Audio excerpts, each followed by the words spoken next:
majaribu kama daraja, ili upande viwango vingine ya kupasa ushinde hilo jaribu.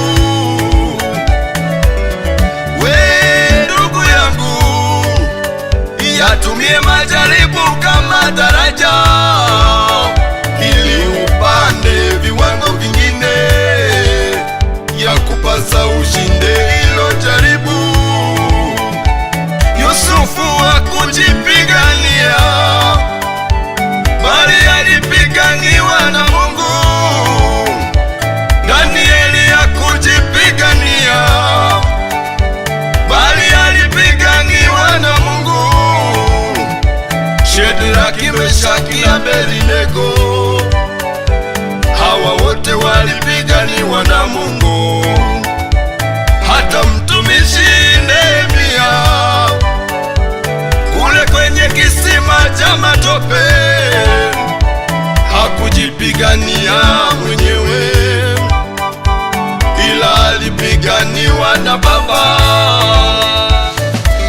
Acha ndugu yangu, acha kujipigania, usijipiganie, acha kujipambania, usijipambanie mama, acha kujipigania, wache Mungu apigane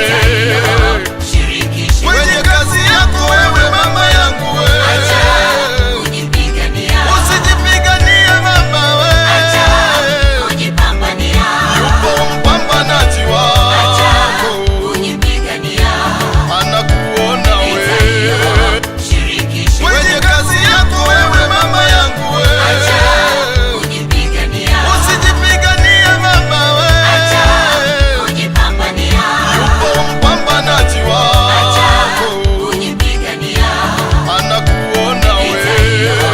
shirikisha Mungu. Acha ndugu yangu,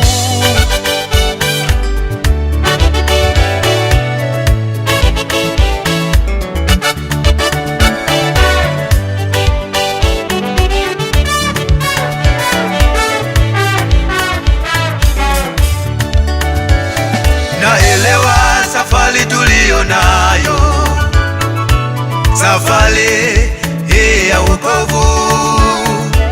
Siku zote nina vikwazo vingi, lakini ushindi uko upande wetu. Naelewa safari tuliyo nayo, safari hii ya wokovu. Siku zote ina vikwazo vingi, lakini ushindi uko upande wetu, kwa sababu huyu Mungu wetu, mwanzilishi wa safari hii, ahadi zake ni za kweli, hakika atatimiza. Haijalishi ukubwa wa jaribu, haijalishi wingi wa vikwazo,